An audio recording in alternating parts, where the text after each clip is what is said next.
श्रीमती मंजुलता मंडल।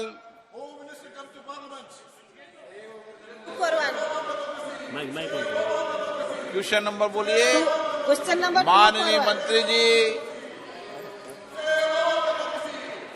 माननीय सदस्य। Sir, I would like to know from Honorable Minister of Consumer Affairs, Food and Public Distribution, the time by when the digitalization process under PDS scheme would be completed and the remaining PDS shops in state of Odisha would be computerized, and what manners Union government is taking to enhance the quality and quantity of items distributed under PDS scheme.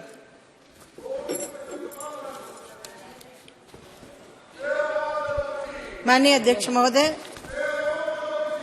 हमारा विभाग पारदर्शिता लाने के लिए उपभोक्ता को सही समय पर मिल सके, इसके लिए पूरा का पूरा डिजिटलीकरण कर दिया है। जहां तक उड़ीसा का माननीय सदस्य ने पूछा है, उड़ीसा में भी लगभग 99% राशन कार्ड आधार से जोड़े गए हैं और ये एक बहुत बड़ा हमारा सरकार का, हमारे मंत्रालय का बहुत बड़ा लक्ष्य है कि जिससे लाभार्थी किसी भी प्रदेश में कहीं भी जाए उसको कम से कम सही समय पर राशन मिल सके। उड़ीसा में 99% आधार से जोड़ा गया। Thank you, sir. Okay. Question number 242 Devashree Chaudhary. माननीय मंत्री जी, माननीय सदस्य। Honorable Speaker, sir, the people of country, particularly in my Raiganj parliamentary constituency, expressed their heartfelt gratitude for the railway station redevelopment endeavour envisaged under the able guidance of Honorable Prime Minister and the Honorable Railway Minister under Amrit Bharat Station Scheme, and selected 3 stations, that is Kaliaganj, Dalkola and Aluabari Road in my Raiganj parliamentary constituency, with an investment of rupees 29, 25 and 25 crores. But at present, very few trains are having stoppage in these 3 stations.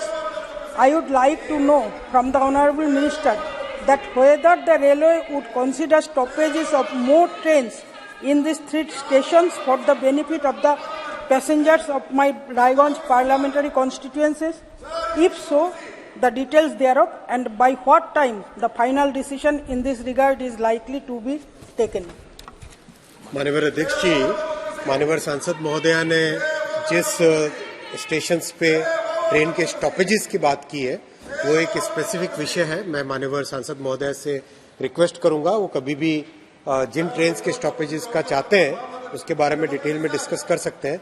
लेकिन माननीय अध्यक्ष जी, आपके जरिए से मैं सभी के सामने रखना चाहूंगा, सदन के सामने, कि प्रधानमंत्री श्री नरेंद्र मोदी जी के विजन से आज देश में 1309 स्टेशंस का पुनर्विकास हो रहा है। वर्ल्ड क्लास स्टेशंस बनाने का काम चल रहा है और इसमें बहुत एक दूरगामी सोच है किस तरह से 50 वर्ष आगे की जरूरतों को ध्यान में रखते हुए स्टेशंस का रीडिजाइन हो, वर्ल्ड क्लास करने के लिए शहर के दोनों हिस्सों को जोड़ने का माध्यम बने, लोकल प्रोडक्ट्स के लिए वहां पे सुविधा हो, हर तरीके से स्टेशन से एक तरह से वर्ल्ड क्लास बनाने का एक बहुत बड़ा काम चल रहा है।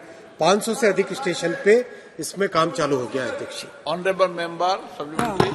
मेरा सेकंड क्वेश्चन जो भी माननीय मंत्री जी पहले ही बता दिया है, how will the station promote local products and how will station join both sides of city?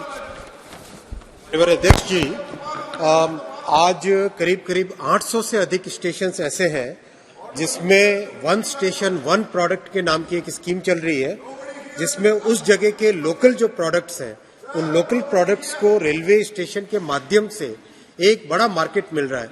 माननीय अध्यक्ष जी, कुछ ऐसी जगह भी है जहां पर जो एकदम छोटा सा मार्केट होता था लोकल प्रोडक्ट्स के लिए, उन विश्वकर्मा समाज के लोगों को आज एक्सपोर्ट का मार्केट भी रेलवे के माध्यम से मिल गया है।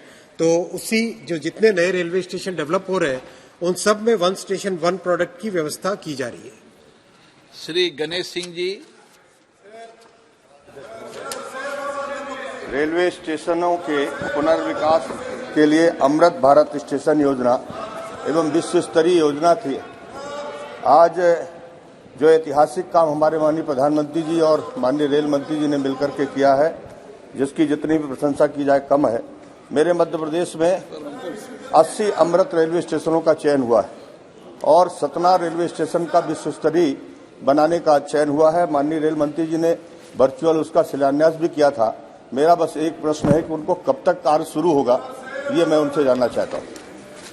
माननीय अध्यक्ष जी, 1309 अमृत भारत के स्टेशन में से करीब करीब 560 पे बहुत तेजी से काम चल रहा है और हर एक स्टेशन को बहुत डिटेल से देखा जा रहा है कि उसकी डिजाइन कैसी है, किस तरह से वो ट्रैफिक का उसमें मास्टर प्लान तैयार हो, शहर के साथ कनेक्टिविटी। तो इसी प्रयास से बाकी के स्टेशन भी तेजी से काम होगा। श्री राम शिरोमणि वर्मा। बहुत बहुत धन्यवाद अध्यक्ष महोदय। क्या रेल मंत्री जी यह बताने की कृपा करेंगे कि क्या सरकार उत्तर प्रदेश के आकांक्षी जनपद श्रावस्ती और बलरामपुर जिलों में नई रेल लाइन बिछाने, रेल लाइनों के दोहरीकरण तथा उनके विद्युतीकरण से संबंधित कोई परियोजना बना रही है? यदि हाँ, तो तत्संबंधी ब्यौरा क्या है और क्या मंत्रालय ने उपयुक्त लंबित परियोजनाओं और कार्यों को पूरा करने के लिए कोई लक्ष्य निर्धारित किए हैं? माननीय अध्यक्ष जी, माननीय सांसद जी का जो प्रश्न है वो स्पेसिफिक एक एरिया का है, लेकिन मैं आपके माध्यम से सदन के सामने रखना चाहूंगा कि आज रेलवे में डेली 14 किलोमीटर पर डे नई पटरियां बिछ रही है। पिछले 9.5 वर्षों में करीब 25,000 किलोमीटर नई पटरियां बिछी है। लास्ट ईयर 5,200 किलोमीटर नई पटरी बिछी है। एक तरीके से पूरा एक स्विट्जरलैंड लास्ट ईयर एक नया जुड़ा गया है देश के रेलवे नेटवर्क में। श्री निशिकांत दुबे जी। धन्यवाद अध्यक्ष महोदय। हरित क्रांति के बाद यदि इस देश में सबसे बड़ी कोई क्रांति माननीय प्रधानमंत्री जी के नेतृत्व में हो रहा है तो वो स्टेशन के रीडेवलपमेंट का हो रहा है। इसके लिए मंत्री जी बधाई के पात्र हैं। लेकिन हमारा जो लोकसभा है सर, हमारे यहाँ 5 करोड़ लोग आते हैं देवघर में पूजा करने के लिए बैद्यनाथ धाम। राज्य सरकार की लापरवाही के कारण सेकेंड एंट्री का जो पैसा दिया वो नहीं हो रहा है और स्टेशन रीडेवलपमेंट में जो योजना है वो योजना कारगर नहीं हो पा रही है, बन नहीं पा रही है। मेरा आपके माध्यम से माननीय मंत्री महोदय जी से ये पूछना है कि राज्य सरकार के कारण जो हमारा जसीडीह और मधुपुर रेलवे स्टेशन, जहां की कम से कम 3 से 4 करोड़ 5 करोड़ लोग आते हैं, उसके रीडेवलपमेंट के लिए कब तक योजना होगी और कब तक ये पूरा होगा? माननीय अध्यक्ष जी, ऐसा सच है कि बहुत सारे स्टेट्स ऐसे हैं जिसमें राज्य सरकार का सहयोग नहीं मिल पा रहा है। उसमें से झारखंड भी एक ऐसा राज्य है जिसमें अनफॉर्चुनेटली राज्य सरकार का रेलवे के डेवलपमेंट में कोई इंटरेस्ट नहीं है। लेकिन फिर भी डिजाइन का और खासकर स्ट्रक्चरल डिजाइन का उपयोग करके जहां पर राज्य सरकार का सहयोग नहीं मिले वहां पर भी ऐसी डिजाइन लाने का प्रयास चल रहा है जिससे कि राज्य सरकार के सहयोग के बिना भी काम आगे बढ़ाया जा सके। श्री मलुक नागर जी। अध्यक्ष जी धन्यवाद, आपने बोलने का मौका दिया। मैं एक चीज, रेल सब्जेक्ट थोड़ा सा अलग है पर रेल मंत्री जी बैठे हैं, हमारे बिजनौर लोकसभा के प्रभारी भी हैं। 2004 से लेकर 2014 तक एक बार ममता बनर्जी जी ने, एक बार लालू प्रसाद यादव जी ने डिक्लेयर करा के दिल्ली से मेरठ, हस्तिनापुर और सरदना होते हुए बिजनौर रेल निकलेगी। और अभी पिछले दिनों फिर 2017 में जो बीजेपी के मेरे से पहले सांसद जी उन्होंने कहा भारतीय जनता की चालू होने वाला काम। रेल मंत्री जी ने अभी पिछले दिनों मेरठ घूम के आए हैं और घोषणा करी है। मैं 9 बार पहले इस मुद्दे को उठा चुका हूं। तो क्या रेल मंत्री जी बताएंगे चुनाव से पहले क्या काम शुरू हो सकता है या पिछली घोषणाओं की तरह घोषणा ही रहेगी? माननीय अध्यक्ष जी, माननीय सांसद महोदय ने जो बात कही, कई ऐसे मंत्री थे, कई ऐसी सरकारें थी जिसमें केवल घोषणाएं होती थी। ये मोदी जी की सरकार है जिसमें जो घोषणा करते हैं, जो काम करते हैं, उसका एग्जीक्यूशन और उसका फाउंडेशन और इनॉग्रेशन दोनों के दोनों एक ही सरकार करती है। माननीय सांसद महोदय जी ने जिस पर्टिकुलर प्रोजेक्ट के बारे में चर्चा की है वो उनका स्वागत है। कभी भी आके उसकी डिटेल चर्चा चैम्बर में कर सकते हैं। Shrimati Geeta Viswanathan. I would like to convey my thanks to Honorable Minister for sanction of Amrit Bharat stations, Samalakota, Tuni, Kakinada, sir. And also most important and long pending 3 ROBs also you are sanctioned. Already completed, sir, yet to be opened. And then 1 RUB also sanctioned. Thank you so much, sir, on behalf of my parliamentary constituency. Sir, I would like to request you, sir. Sir, toilet facilities are very bad in conditions at some stations. And also in Pitapuram, there is no lift facility, sir. And Samalkota, there is no other side footover bridge also is not there, sir. Sir, you have sanctioned many works in out of Amrita Bharat. We also sanctioned 45 crores for development of stations, sir. But it is not started, sir. I would like to request the Honorable Minister to give instructions to concerned authorities for early completion, sir. Thank you so much, sir. माननीय सांसद महोदय ने जो विषय raise किया sir, उसको note में संज्ञान में लेके इस पे जो भी विषय है डिटेल में एक बार डिस्कस कर सकते हैं। श्री जगदम्बा पाल जी।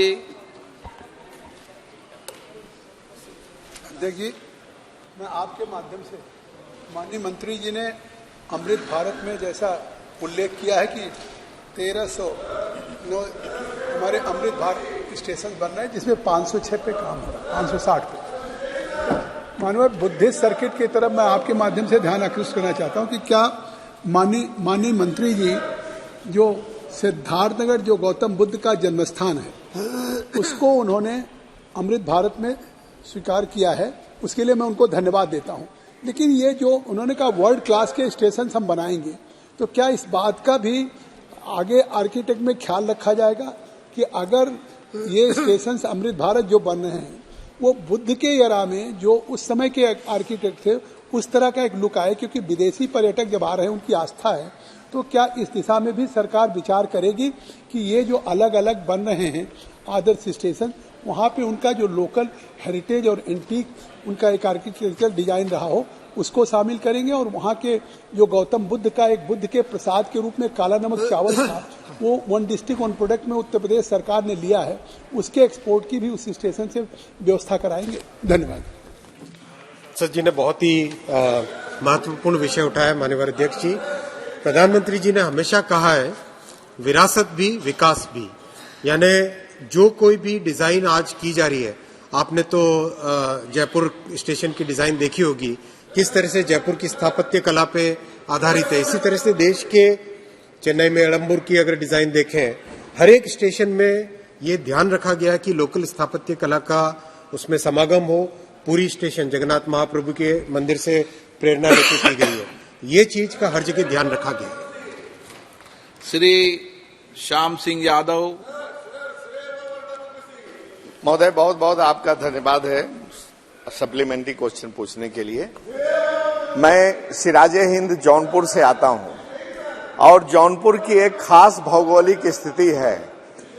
शहर बीचों बीच है। जौनपुर से किसी भी तरफ निकलिए, जौनपुर से बनारस, जौनपुर से आजमगढ़ गाजीपुर, जौनपुर से लखनऊ, जौनपुर से इलाहाबाद, जौनपुर से मिर्जापुर, जितने भी ये रेलवे लाइंस पर क्रॉसिंग है, ऐसा लगता है कि माननीय रेल मंत्री जी ने सुविधा तो दिया है लोगों को यात्रा करने की, लेकिन उनको कुछ गिरफ्तार जैसा कर रखा है। चारों तरफ एक ऐसी भौगोलिक स्थिति है कि रेलवे क्रॉसिंग की वजह से अगर आदमी कोई जल्दी अस्पताल जाना चाहता है, कहीं पहुंचना चाहता है, तो वे घंटों घंटों रुका रह जाता है। मैं इसी के बाद धन्यवाद देना चाहता हूं इसी के साथ कि जौनपुर से जो मिर्जापुर क्रॉसिंग थी वो तो किसी तरह से आपने जल्दी जल्दी मेरे अनुरोध पर करवा दिया, और जौनपुर से जो इलाहाबाद की रेलवे क्रॉसिंग है उस पर भी टेंडर वगैरह हो गए हैं। लेकिन इसी के साथ ये कहना चाहता हूं कि चाहे खेतासराय का फ्लाईओवर हो, चाहे आदमपुर का आदम रेलवे क्रॉसिंग हो, चाहे शाहगंज का हो, चाहे मोगरा का हो, सबको कृपा करके जल्दी से जल्दी फ्लाईओवर उस पर बनवाने की कृपा करें। केवल एक मिनट और सर, एक मिनट, ओनली 1 मिनट सर। माननीय मंत्री जी, माननीय अध्यक्ष जी, एक नई रेल, माननीय अध्यक्ष जी, माननीय अध्यक्ष जी, फ्लाईओवर और अंडरपास के कंस्ट्रक्शन में बहुत तेजी आई है।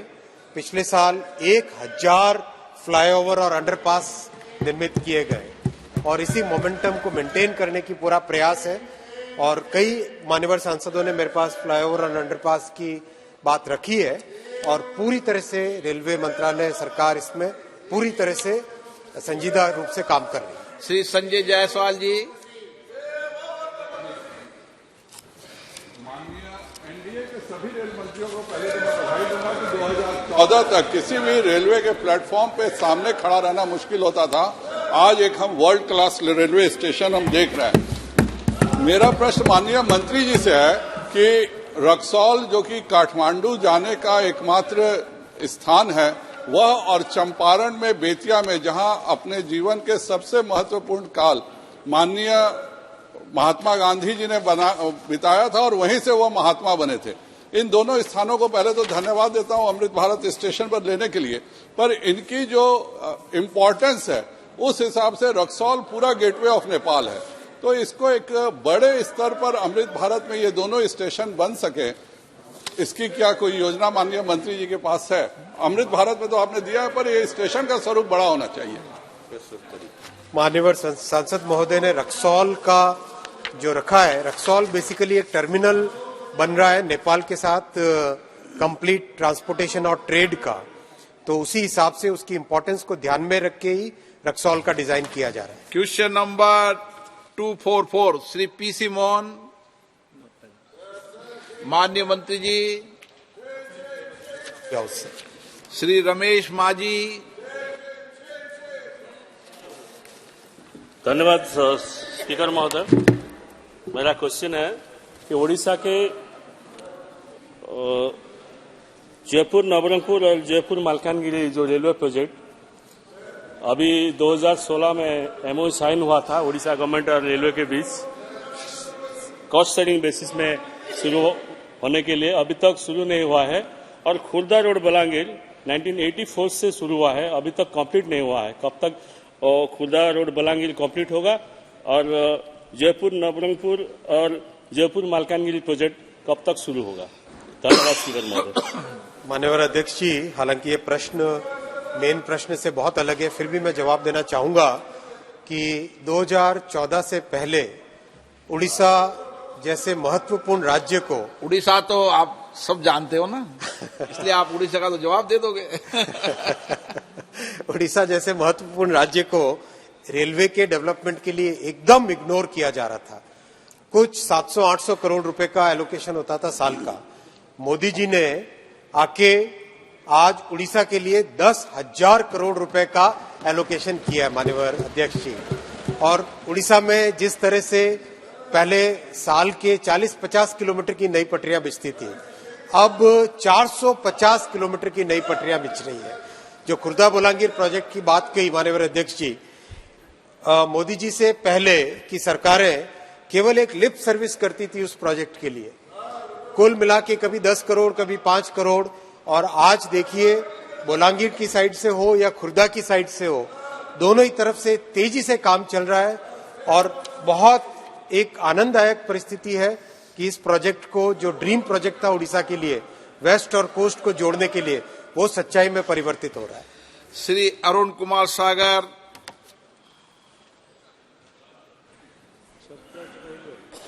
धन्यवाद अध्यक्ष महोदय। मान्यवर, मैं अपनी लोकसभा जनपद शाहजहांपुर की ओर से फर्रुखाबाद, अल्लाहगंज, जलालाबाद, शाहजहांपुर, पुवाया, खुटार, मैलानी, जिसकी दूरी लगभग 200 किलोमीटर के आसपास है, नई रेलवे लाइन को स्वीकृति प्रदान की गई है तथा इसका सर्वे कार्य भी पूरा हो चुका है। मान्यवर, लेकिन इस परियोजना पर अभी तक कार्य प्रारंभ नहीं हो पाया है। मैं आपके माध्यम से माननीय मंत्री जी से जानना चाहूंगा कि क्या स्वीकृत की गई फर्रुखाबाद मैलानी रेलवे लाइन के निर्माण हेतु धन का आवंटन करेंगे? बहुत बहुत धन्यवाद माननीय। माननीय अध्यक्ष जी, ये स्पेसिफिक प्रोजेक्ट है, इसका डिटेल माननीय सांसद कभी भी मेरे साथ बैठ के ले सकते हैं। श्रीमती संगीता आजाद। धन्यवाद अध्यक्ष जी, आपने मुझे सवाल पूछने का मौका दिया। अध्यक्ष जी, मैं माननीय मंत्री जी से जानना चाहूंगी कि आजमगढ़ वाया लालगंज होते हुए वाराणसी वाया लालगंज होते हुए आजमगढ़ गोरखपुर तक की नई रेल लाइन का सर्वे के लिए बजट 22-23 में वित्त मंत्रालय द्वारा पास कर दिया गया था, लेकिन अभी तक इस सर्वे का क्या रिजल्ट आया है, ये सर्वे का कार्य कहां तक पूरा हुआ है, और ये आजमगढ़ लालगंज बनारस लालगंज आजमगढ़ से गोरखपुर तक की नई रेल लाइन कब काम पूरा हो पाएगा, और ये लालगंज में सब स्टेशन जो बनाना है उसे कब तक सरकार पास करेगी? क्या मंत्री जी इसका जवाब दे पाएंगे? और सर इसके साथ एक और क्वेश्चन है, एक ही पूछो सर। माननीय अध्यक्ष जी, आजमगढ़ एक ऐसा क्षेत्र है जिसमें लंबे टाइम तक विकास के बजाय कुछ और ही होता था। अब परिस्थितियां ऐसी आई है कि आजमगढ़ को वर्ल्ड क्लास इंफ्रास्ट्रक्चर देने के लिए उत्तर प्रदेश में डबल इंजन की सरकार से तेजी से काम हो रहा है, और माननीय सांसद महोदय ने जिस प्रोजेक्ट की बात की है वो प्रोजेक्ट भी टॉप प्रायोरिटी पे उसका सर्वे का काम चल रहा है। के Raghuram Krishna Raju. Thanks for allowing my question. It is to Honorable Railway Minister ji that he has done extraordinary work for our Narsapur, that railway doubling and electrification.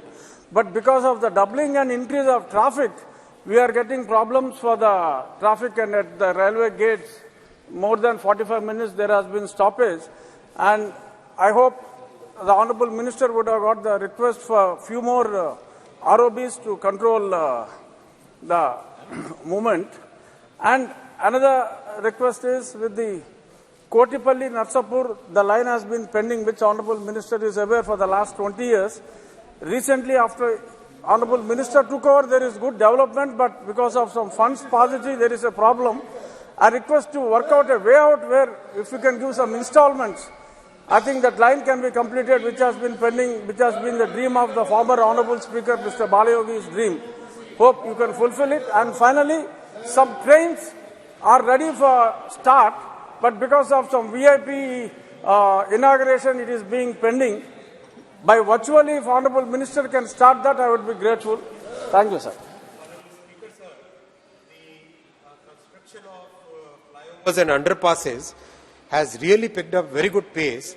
Last year, we completed more than 1,000 flyovers and underpasses in the entire railway system, and this momentum will help so many areas which Honorable Member has alluded to. The second point that Honorable Member has said, that relates to the state government's contribution. We have actually requested many state governments that the 1 lakh crore fund, which is being given by the central government for development of infrastructure, if that can be used for development of railways, it will be a very big saving grace for both the central government and the state government. Shri Hemant Godse महोदय, central railway में सबसे बड़ा जो hurdle है वो है कसारा घाट। आज भी आजादी के 75 साल बाद भी आज हम लोग 1:37 ग्रेडियंट पे चलते हैं। सब गाड़ियां वहां पे रुकती है, बैंकर्स लगाने पड़ते हैं, और लगभग ये सेंट्रल रेलवे से लगभग 150 गाड़ियां मीन्स एक्सप्रेस ट्रेन और मालगाड़ियां चलती है।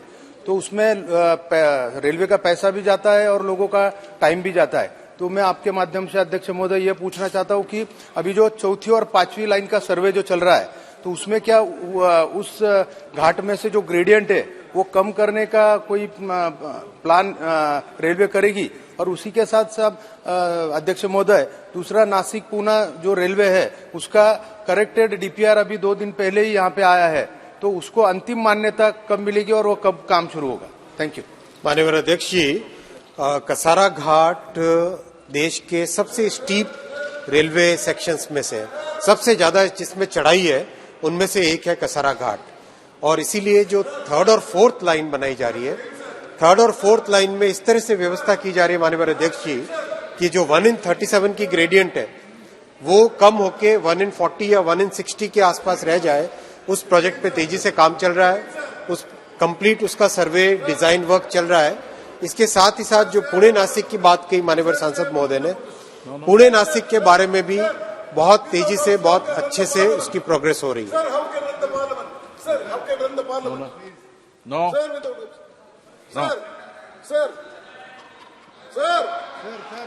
क्वेश्चन राम कृपाल यादव।